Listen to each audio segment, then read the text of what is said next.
Muy buenos días. Muchas gracias por estar con nosotros en el estudio de la lección. Quiero recordarte que durante todo este trimestre estamos estudiando este tema muy importante que lleva por título Lecciones del libro de Marcos. Y durante esta semana que ya vamos muy avanzados, estamos estudiando este tema muy interesante también que se titula Un obrador de milagros.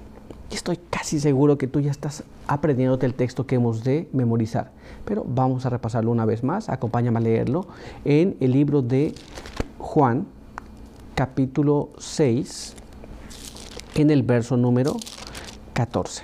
Veamos cómo nos dice allí. Aquellos hombres entonces, viendo la señal que Jesús había hecho, dijeron: este verdaderamente es el profeta que había de venir al mundo. Con este pensamiento quiero invitarte a que tengamos una oración. Acompáñame a orar.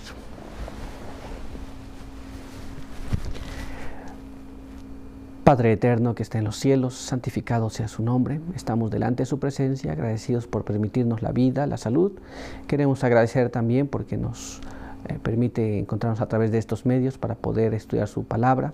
Pedimos que su buen espíritu nos pueda ayudar a comprenderla, sus buenos ángeles nos puedan asistir en todo y que a través de esa palabra podamos comprender también su voluntad. Ayúdenos en todo aquello que necesitamos. Bendiga a cada uno que nos ve también, en el nombre de Jesús. Amén. Muy bien, pues vamos a continuar con nuestro estudio para el día de hoy. El día de hoy tenemos un tema muy interesante y lleva por título Los discípulos son enviados para ayudar. Y nuestra primera pregunta nos dice así: a medida que la obra de Jesús crecía, ¿qué plan implementó? Esto recuerda que la gente llegaba por multitudes para que fueran sanadas, pero Jesús también tenía que predicar. Así que mientras la obra y la influencia de Jesús se iba extendiendo, ¿qué plan se implementa? Vamos a ver lo que la palabra de Dios nos dice. Leamos lo que está escrito en el libro de Marcos, capítulo 6. Y ahí vamos a leer los versos 7 hasta el verso 11. Mira cómo dice: entonces llamó a los 12 y comenzó a enviarlos de dos en dos. Les daba autoridad sobre los espíritus inmundos. Les mandó que no llevasen nada para el camino, ni pan, ni bolsa, ni dinero en el cinto, sino solamente un bastón, pero que calzasen sandalias y que no vistiesen dos túnicas. Y les decía: donde quiera que entréis en una casa, posad en ella hasta que salgáis de aquel lugar. Cualquier lugar que no os reciba ni os oiga, saliendo de allí, sacudid el polvo que está debajo de vuestros pies, para testimonio contra ellos. Muy bien. Así que Jesús ahora les va a dar una forma de ir. Pues ellos tenían que ir allá y los mandó a predicar. Y les dio ciertas directrices que debían seguir. Muy bien. Les dijo que calzaran sandalias, que no llevaran pues más cosas de las que debían llevar y que pues fueran predicando. Pero hay una cosa muy importante. Donde no lo recibiesen, ellos tenían que retirarse, sacudir el polvo de sus sandalias como testimonio en contra de aquellos que no los recibieron. Pero además de eso, donde sí los recibiesen, debían morar allí donde los recibieron hasta que terminaran lo que estaban haciendo. Pero veamos lo que nos dice ahora la pluma inspirada. Leamos este siguiente párrafo. Mira cómo dice: con el fin de que la labor se llevara a cabo con eficiencia, el Señor envió a sus discípulos de dos en dos. Muy bien. Así que entonces fueron de dos en dos predicando acerca de Jesús. Muy bien. Esta fue una de las cosas que Jesús hizo con sus discípulos. Recuerda, eran 12. Y los envió de dos en dos. Pero además de eso, veamos qué más nos dice el espíritu de profecía. Leamos este siguiente párrafo. Evangelismo, página 59, nos explica de esta manera: es necesario que dos personas trabajen juntas, pues la una puede animar a la otra y juntas pueden aconsejarse, orar y escudriñar la Biblia. Así pueden obtener una luz más amplia sobre la verdad, pues Uno verá una fase y el otro otra fase de la verdad. Si yerran, pueden corregirse mutuamente sus discursos y su actitud, de manera que la verdad no sea subestimada a causa de los defectos de sus defensores. Muy bien, entonces, ¿qué es lo que vemos aquí? Los envío de dos en dos, y aquí una cosa muy interesante: cuando hay dos, uno puede ver las fallas del otro, muy bien, y uno puede corregir las fallas del otro, uno al otro se complementan, muy bien, se puede estudiar juntos. Si uno se desanima, el otro lo va a animar, tal vez el otro también se desanime y el otro entonces le va a tocar animarlo. Esto es lo que estaba pasando en el trabajo de Jesús. Había más áreas que cubrir, había más zonas a que predicar, y Jesús los estaba entrenando, los mandó de dos en dos. Muy bien. Pero veamos qué más nos dice este siguiente párrafo. Reflejemos a Jesús, página 194, nos dice así: la presentación de la verdad con amor y sencillez, de casa en casa, está en armonía con la instrucción que Cristo dio a sus discípulos cuando los envió en su primer viaje misionero, por medio de cantos de alabanza a Dios, oraciones humildes y sinceras, y una presentación sencilla de la verdad bíblica en el círculo familiar. Muchos serán alcanzados. Muy bien, entonces aquí tenemos presentación de la verdad clara y sencilla, oraciones, cantos, de casa en casa, yendo dos acompañantes para que se ayuden. Muy bien, esto está de acuerdo con la instrucción que Jesús había dado a los apóstoles, a los discípulos en ese entonces. Muy bien, de esta manera Jesús implementa algo que hasta ese momento no estaba implementado entre los fariseos. Ellos hacían discípulos, pero ellos eran los maestros y ellos eran los únicos que enseñaban. Jesús estaba implementando un plan nuevo y diferente. Muy bien, pero veamos ahora nuestra siguiente pregunta. Acompáñame a leerla. Cuando los discípulos salieron, ¿cómo combinaron la predicación con la curación? ¿Y cómo debemos trabajar de la misma manera hoy en día? Muy bien, recuerden, Jesús sanaba a muchos enfermos, también predicaba, y los discípulos ahora iban a repetir las lecciones que Jesús había enseñado.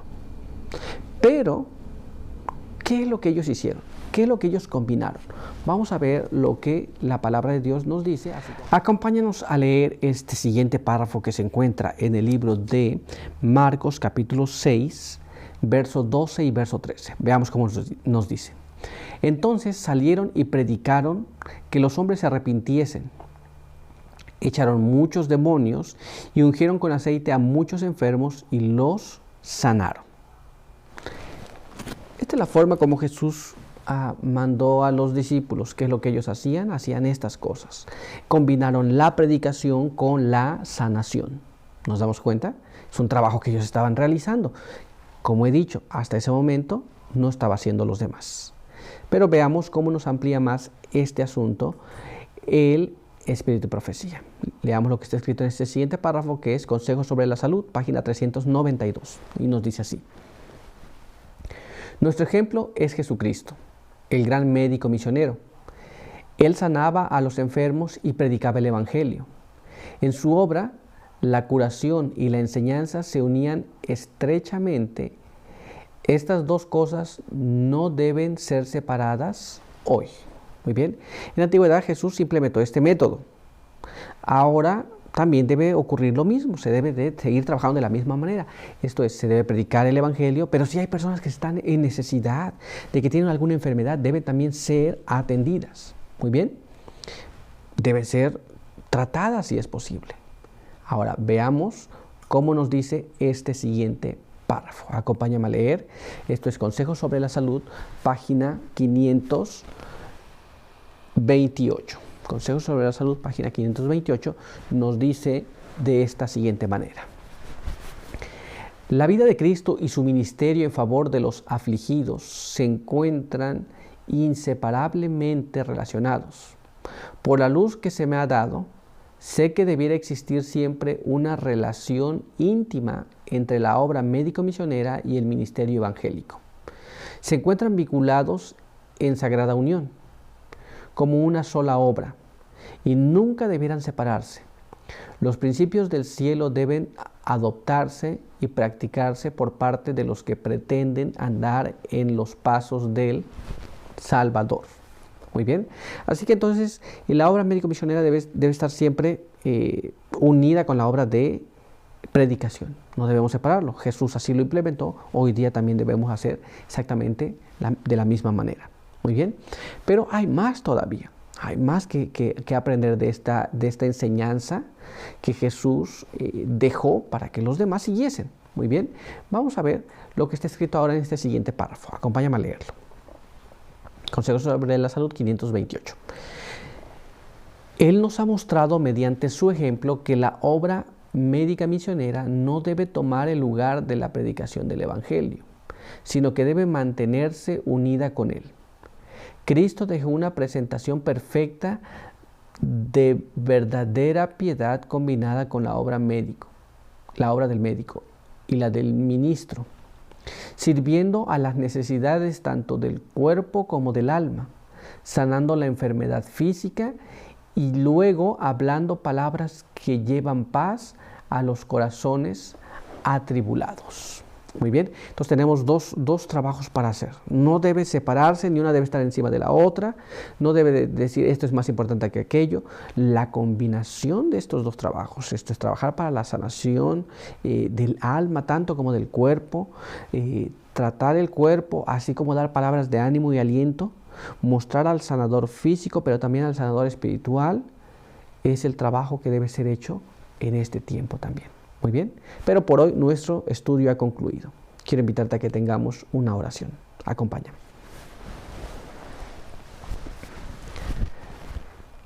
Padre eterno que está en los cielos, santificado sea su nombre. En esta mañana estamos agradecidos por permitirnos la vida, la salud. Queremos pedir su bendición. Pedimos que nos guarde, nos ayude, pueda bendecirnos, quiera quedar con nosotros aquí y quiera ayudarnos a comprender lo que Jesús ha dejado para cada uno. Bendíganos y ayúdenos en todo. En el nombre de Jesús. Amén. Pues bien, muchas gracias por estar con nosotros. Recuerda que te esperamos el día de mañana. Por hoy, que Dios te bendiga.